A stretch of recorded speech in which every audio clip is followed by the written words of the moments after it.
Welcome to खोलो किताब। आज हम क्लास 6 NCERT साइंस बुक के चैप्टर 3 की एक्सरसाइज में दिए हुए क्वेश्चंस को सॉल्व करेंगे। टोटल 6 क्वेश्चंस दिए हुए हैं। स्टार्ट करते हैं क्वेश्चन नंबर 1 के साथ।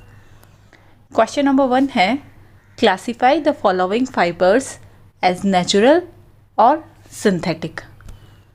हमें ये कुछ फाइबर्स दिए हुए हैं जिनमें से हमें बताना है कौन सा नेचुरल है और कौन सा सिंथेटिक।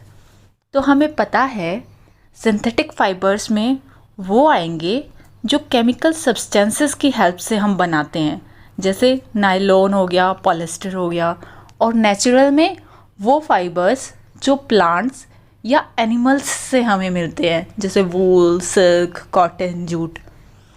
अगर इस क्वेश्चन में ये भी पूछता कि क्लासीफाई करो कौन सा एनिमल फाइबर है और कौन सा प्लांट फाइबर, तो हम बता देते वूल और सिल्क ये जो हैं एनिमल फाइबर्स, और कॉटन और jute are plant fibres. But अभी हमें सिर्फ नेचुरल एंड सिंथेटिक फाइबर्स में क्लासीफाई करना था, तो ये बताने की कोई ज़रूरत नहीं है। Next question is, state whether the following statements are true और फॉल्स। जिसमें हमें फर्स्ट स्टेटमेंट दी हुई है, yarn is made from fibres. Yarn जो है वो फाइबर्स से बनते हैं, तो हमें पता है हाँ यार्न्स फाइबर्स से ही हमें मिलते हैं, सो आंसर हो जाएगा true. Next is, spinning is a process of making fibres. Spinning जो होता है वो प्रोसेस ऑफ मेकिंग यार्न होता है, ना कि process of making fibres, so answer हो जाएगा false. Next is, jute is outer covering of coconut. Coconut plant अलग होता है, जूट प्लांट अलग होता है। कोकोनट प्लांट की आउटर कवरिंग को जूट नहीं बोलते हैं, तो आंसर हो जाएगा false. Next is, the process of removing seed from cotton is called ginning. तो आंसर हो जाएगा ट्रू कि हाँ, the process of removing seeds from cotton जो हम कॉम्बिंग की हेल्प से करते हैं उसे हम गिनिंग ही बोलते हैं। Next is, weaving of yarn makes a piece of fabric. Fabric बनाने के लिए हम या तो वीविंग या निटिंग करते थे, तो आंसर हो जाएगा true. Next is, silk fibre is obtained from stem of a plant. Silk fibre जो है वो एनिमल फाइबर है, ना कि प्लांट फाइबर। वो हमें सिल्क वॉर्म से मिलता है, जो हम नेक्स्ट 7th क्लास के चैप्टर 3 में स्टडी करेंगे। इसमें लिखा हुआ है silk fibre is obtained from stem of a plant, तो आंसर हो जाएगा false. Next is, polyester is a natural fibre. Polyester natural fibre नहीं है, ये केमिकली सिंथेसाइज करते हैं हम लोग, तो आंसर हो जाएगा false. Next question number 3 is fill in the blanks, जिसमें हमें फर्स्ट दिया हुआ है, plant fibres are obtained from dash and dash. Plant fibres are obtained from cotton and jute. Next is, animal fibers are wool and silk.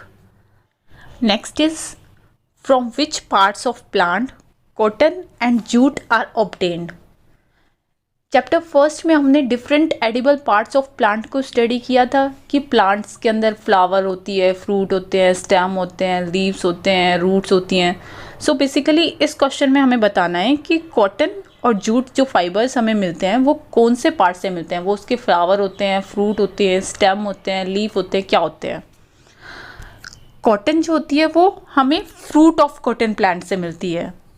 कई लोग इसमें flower mention कर देते हैं, वो फ्लावर नहीं, फ्रूट ऑफ कॉटन प्लांट होता है जिससे हमें कॉटन फाइबर मिलती है। जबकि जो जूट फाइबर होती है वो हमें स्टेम ऑफ जूट प्लांट से मिलती है। सो आंसर में हम लिख देंगे cotton fibre is obtained from the fruits of cotton plant and jute fiber is obtained from the stem of jute plant. Next question is, name 2 items that are made from coconut fiber. Coconut fibre को use करके आप क्या क्या items बना सकते हैं। आपको कोई भी 2 आइटम्स लिखने हैं। कोकोनट फाइबर से हम बहुत सारे आइटम्स बनाते हैं, जैसे मैट, रोप, बैग्स, पोट्स। तो आपको कोई भी 2 आइटम्स आंसर में लिख देने हैं। Next and the last question is, explain the process of making yarn from fibre. तो हमें पता है the process of making yarn from fibres is called spinning.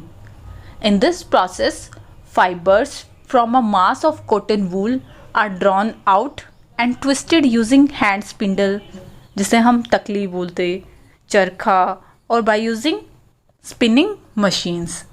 This brings the fibers together to form a yarn.